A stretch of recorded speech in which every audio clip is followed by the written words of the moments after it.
नमस्कार नमस्कार दोस्तों, डेली जॉब अपडेट के एक और नए वीडियो में आप सबका स्वागत है। आज मैं आप सबके लिए एक बहुत अच्छी वैकेंसी लेकर के आया हूं जो बिहार गवर्नमेंट की है और ये वैकेंसी बिहार पुलिस डिपार्टमेंट ने जारी की है। आप देख सकते हो केंद्रीय चयन परिषद सिपाही भर्ती बिहार। विज्ञापन संख्या आप देख रहे हैं, विज्ञापन संख्या जो हमारी है वो है 2/2026 की।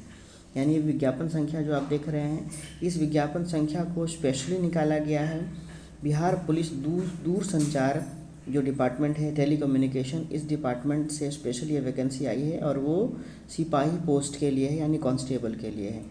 तो बिना देर के इस वीडियो को हम स्टार्ट करते हैं। प्लीज़ आप सबसे रिक्वेस्ट है कि अगर आप इस चैनल पर नए हैं तो हमारे वीडियो को सब्सक्राइब करें, ज़्यादा से ज़्यादा लाइक करें और शेयर करना बिल्कुल ना भूलेंगे। चलिए बिना स्किप किए हम वीडियो को स्टार्ट करते हैं। देखिए, जैसा कि आप देख रहे हैं कि बिहार पुलिस में इसकी जो डेट रखी गई है, फॉर्म ऑनलाइन भरने की जो डेट है वो डेट रखी गई है 1 मार्च से 31 मार्च के बीच, यानी 1 महीने का समय डिपार्टमेंट ने आपको दिया है। और इसके अलग अलग एडवर्टीजमेंट नंबर, पत्रांक संख्या आप देख सकते हो कि इसके रिगार्डिंग जितनी पहले आई थी, जो भी वैकेंसी रिलेटेड नियमावली बनी थी, उन सब का डिटेल यहाँ पे दिया गया है। अब इस डिटेल के आगे जब हम जाएंगे तो इसमें आपको कंप्लीट जानकारी दी गई है। रिक्तियों की संख्या कितनी है तो देख सकते हैं कि रिक्तियाँ जो है यहाँ बिहार पुलिस रेडियो संचालन के लिए सिपाही, इट मीन्स प्रचालक, जिसको हम ऑपरेटर कहते हैं, ऑपरेटर की वैकेंसी आई है और वैकेंसी की जो संख्या है वो 993 रखी गई है, यानी लगभग 1000 वैकेंसी आई है। और इसकी जो सैलरी स्ट्रक्चर रखी गई है यानी पे स्केल, तो इसका जो लेवल होना है लेवल 3 का होना है। और इसमें जो आपको सैलरी मिलेगी 21,700 से लेकर के 69,100 रुपये के बीच। अगर कोटिवार विवरण हम देखना चाहें कैटेगरी वाइज कि कितनी वैकेंसी आई है, तो कैटेगरी वाइज भी वैकेंसी को आप नीचे देख सकते हो। यूआर जनरल कैटेगरी के लिए पदों की संख्या 408 रखी गई है और बिहार के मूल निवासी के महिलाएँ के लिए 143 पोस्ट जो है ये रिजर्व रखी गई हैं। आपको पता है कि बिहार गवर्नमेंट ने 33% में महिलाओं को आरक्षण दे रखा है। इसी ढंग से ईडब्ल्यूएस को भी देख सकते हैं आप। ईडब्ल्यूएस में पदों की संख्या 99 रखी गई है और इसमें महिलाओं के लिए 35 सीट रिजर्व रखे गए हैं। एससी कैटेगरी के लिए 157, महिलाओं के लिए 55, एसटी कैटेगरी के लिए 10 सीटें हैं, महिलाओं के लिए 4 है। ईबीसी के लिए 175 सीटें हैं और महिलाओं के लिए 61 रखी गई है। बीसी के लिए, इसमें 2 ट्रांसजेंडर भी इंक्लूडिंग हैं, 113 सीटें हैं और महिलाओं के लिए 40 सीटें रखी गई है।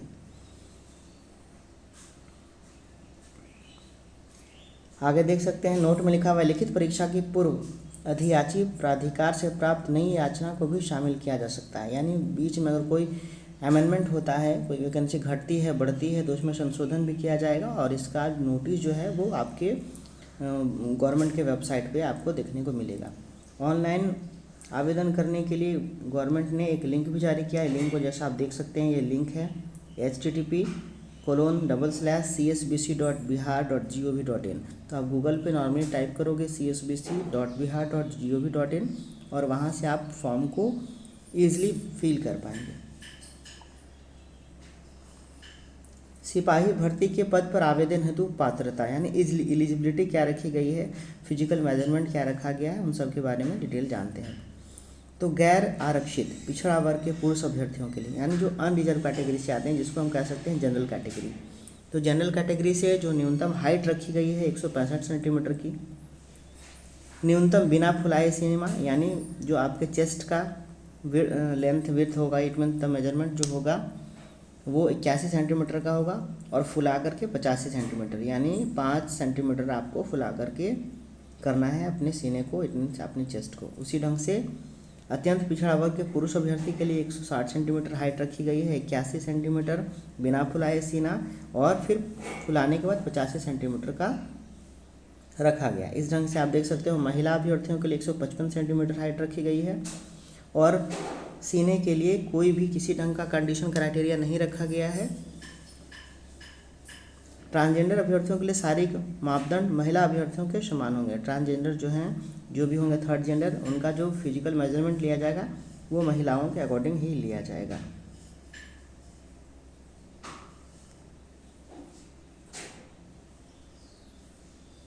अब एजुकेशनल क्वालिफ़िकेशन की बात करें तो यहाँ देख सकते हो कि एजुकेशनल क्वालिफ़िकेशन में आपके पास इंटरमीडिएट मिनिमम डिग्री होनी चाहिए और इंटरमीडिएट में भी साइंस की डिग्री होनी चाहिए। इंटरमीडिएट में विज्ञान से होना चाहिए, जिसमें आपके सब्जेक्ट भौतिकी, रसायन एवं गणित में कम से कम न्यूनतम 50% अंक आपके होने चाहिए। जनरल कैटेगरी से अगर आप बिलोंग करते हैं तो अगर आप अनुसूचित जनजाति, अनुसूचित जाति से अगर बिलोंग करते हैं तो आपके लिए 45% मार्क्स रखा गया है। उम्र सीमा की बात की जाए तो उम्र सीमा जो 18 वर्ष से अधिकतम 25 वर्ष के लिए है, यानी 18 वर्ष मिनिमम होनी चाहिए और अधिकतम 25 वर्ष होनी चाहिए। पिछड़े वर्ग यानी ओबीसी, एससी, एसटी में जो आते हैं उनके लिए 18 वर्ष से 27 वर्ष उम्र रखा गया है। महिलाओं के लिए 28 वर्ष मैक्सिमम एज रखी गई है। और वैसे अभ्यर्थी जो ट्रांसजेंडर हैं या अनुसूचित जनजाति के हैं उनके लिए 18 वर्ष से अधिकतम 30 वर्ष की आयु रखी गई है। आरक्षण की बात की जाए तो आरक्षण उन्हीं को मिलेगा जो बिहार के मूल निवासी होंगे और उन्हीं को आरक्षण का लाभ मिलेगा। और आरक्षण का लाभ लेने के लिए आपके पास बिहार का डोमिसाइल सर्टिफिकेट होना चाहिए, या अगर आप जनरल कैटेगरी से हैं तो ईडब्ल्यूएस प्रमाण पत्र होना चाहिए। अगर आप एससी एसटी कैटेगरी से हैं तो आपके पास जाति होना चाहिए। तो ये सारे सर्टिफिकेट्स आपके होने चाहिए और तभी आपको आरक्षण का लाभ मिलेगा।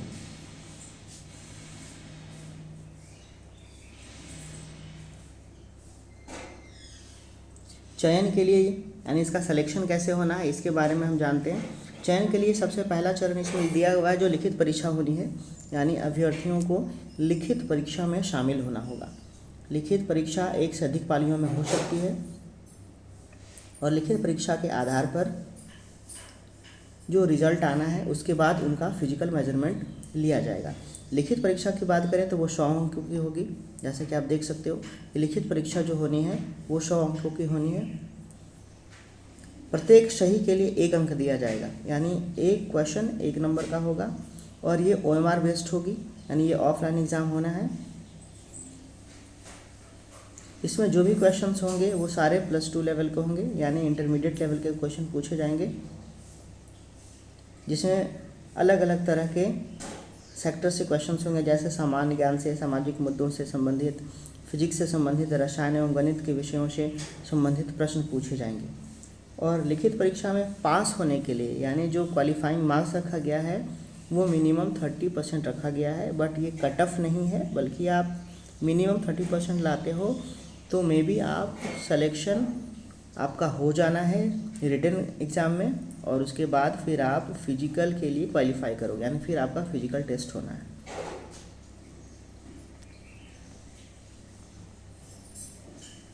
अब दूसरा जो चरण होगा, दूसरे चरण में आप देख सकते हैं कि दूसरा चरण है वो फिजिकल टेस्ट के लिए होगा, शारीरिक दक्षता परीक्षा।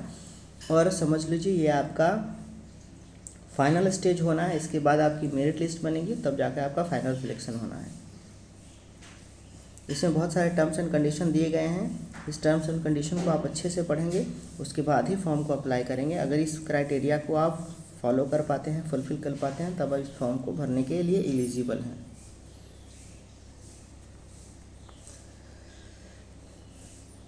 शारीरिक दक्षता में निम्नलिखित स्पर्धाएं होंगी, यानी आपको दौड़ लिया जाएगा, long jump, high jump, pushups वगैरह ये सभी चीज़ें आती है फिजिकल टेस्ट के साथ। तो इसमें आप देख सकते हैं कि पुरुष अभ्यर्थियों के लिए 1 मील यानी 1.6 किलोमीटर का डिस्टेंस रखा गया है, और इस डिस्टेंस को पूरा करने के लिए जो टाइम दिया गया है वो अधिकतम 6 मिनट का रखा गया है।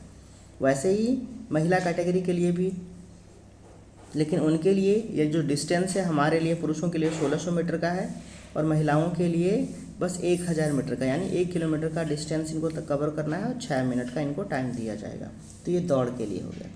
दौड़ के बाद आगे का जानकारी लेते हैं।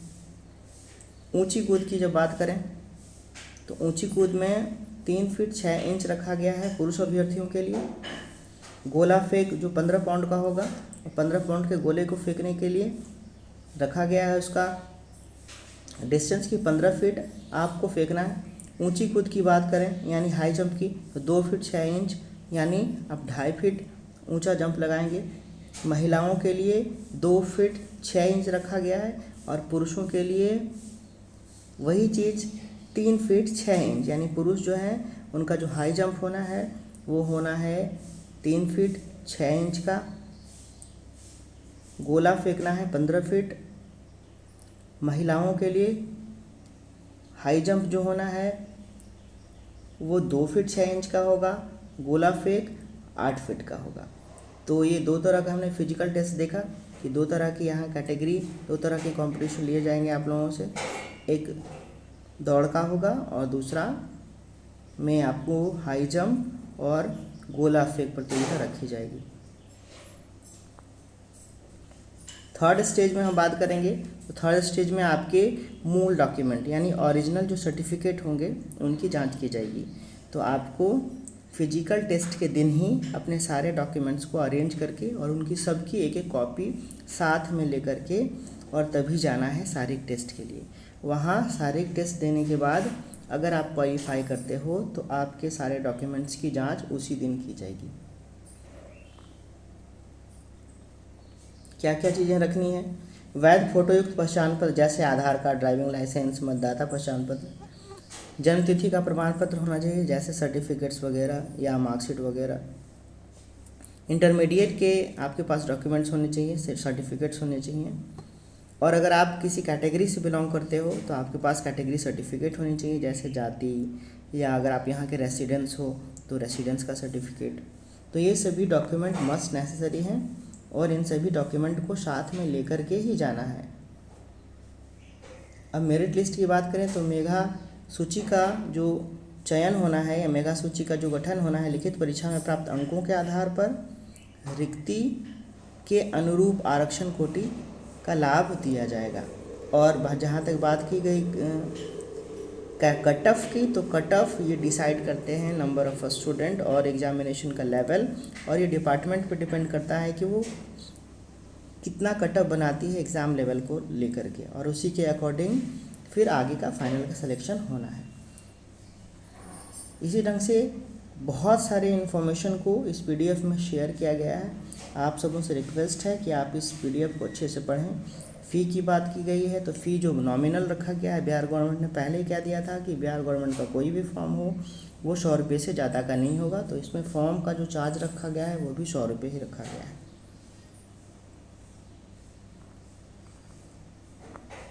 तो ये बहुत सारी डिटेल्स आप इस PDF में देख सकते हो।